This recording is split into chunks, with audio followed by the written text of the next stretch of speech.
Le moment de retrouver le Paris Business Club, pas de Michel Picot ce soir. L'émission réalisée par Nathalie Croiset. Bonsoir Nathalie. Bonsoir Jean-Christophe. Et ce soir au menu, vous allez parler donc des placements durables, c'est bien cela. Oui, en quelques chiffres, le temps de transport pour un salarié d'Île-de-France est environ en moyenne d'1h30, parfois jusqu'à 4 heures. Et dans le même temps, prendre la voiture représente en moyenne 3 200 € de frais de déplacement par an, sans compter évidemment les émissions de CO2.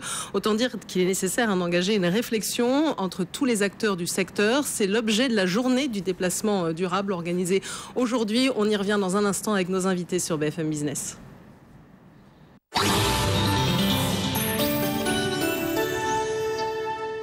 Depuis 30 ans, SOS Sahel poursuit les mêmes objectifs sur le terrain. L'accès à l'eau potable, à l'éducation, à la santé, à l'agriculture, tout en respectant l'environnement. SOS Sahel met tout en œuvre pour reverdir le Sahel. Mais ce projet ne se fera pas sans vous. Donnons aux Sahéliens les moyens de leur développement.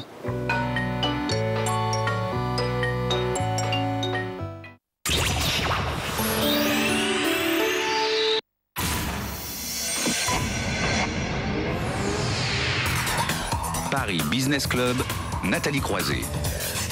Bonsoir, bienvenue dans ce nouveau numéro de Paris Business Club. Un francilien qui se rend au travail en voiture, ça représente environ 3 200 € de frais de déplacement par an, 2 tonnes de CO2 émis, 460 heures de transport également, c'est ce qui ressort d'une étude Ecodev. Alors, partant de ce constat, les acteurs du transport et même au-delà réfléchissent à se déplacer autrement et pourquoi pas aussi à travailler autrement. C'est ce qu'on va voir ce soir avec nos invités. Sébastien Guénard, bonsoir.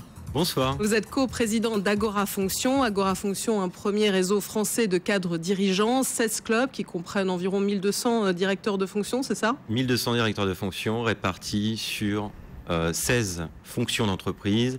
On peut citer l'Agora des DRH, l'Agora des directeurs du développement durable, directeurs financiers. Donc il y en a 16 au total, donc on ne va pas faire la liste complète.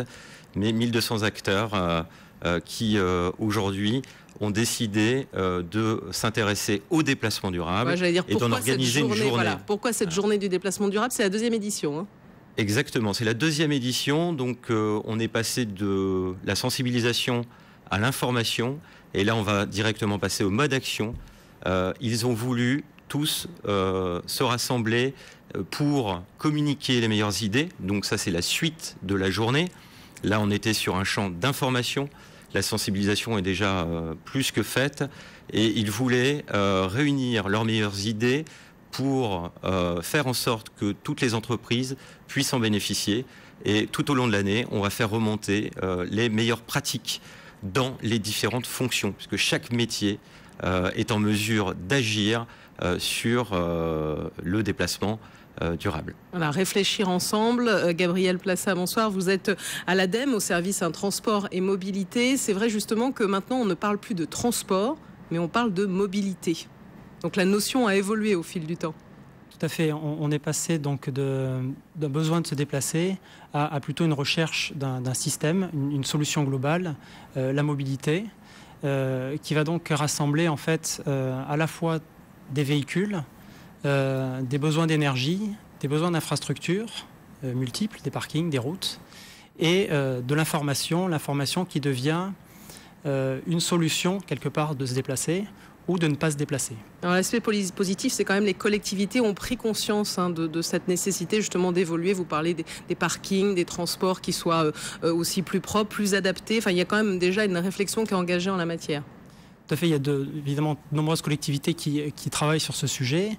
On va prendre un exemple. L'ADEME a lancé les APA. Il y a 8 collectivités qui ont été sélectionnées pour traiter ou améliorer le problème de la qualité de l'air lié notamment au transport dans une approche globale, à la fois, dans certains cas, restreindre l'accès pour les véhicules les plus polluants, mais également développer les transports publics, piloter le parking, donc essayer d'apporter une approche globale pour permettre le déplacement qui est nécessaire pour une activité économique et pour les citoyens. Alors pour le déplacement, j'en parlais, le déplacement même durable, évidemment, il y a la voiture et les constructeurs automobiles ont un rôle à jouer. Thierry Koskas, bonsoir. Vous êtes directeur du programme véhicules électriques de Renault, donc le transport responsable d'un tiers des émissions de CO2. Et donc la voiture électrique, on dit que 2011, c'est l'année de la voiture électrique. Et Absolument. Renault se lance à fond. Oui, c'est en 2011 que ça sort. On va sortir 4 modèles sur une période d'1 an à partir de la rentrée.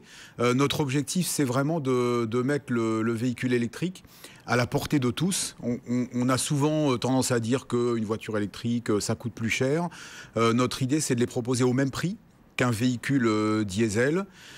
Et en particulier pour faire ça, ce que nous allons faire, c'est que nous allons vendre la voiture, mais louer la batterie. C'est-à-dire que la batterie sera finalement un peu comme la dépense en carburant que chaque personne a quand il fait son trajet au quotidien.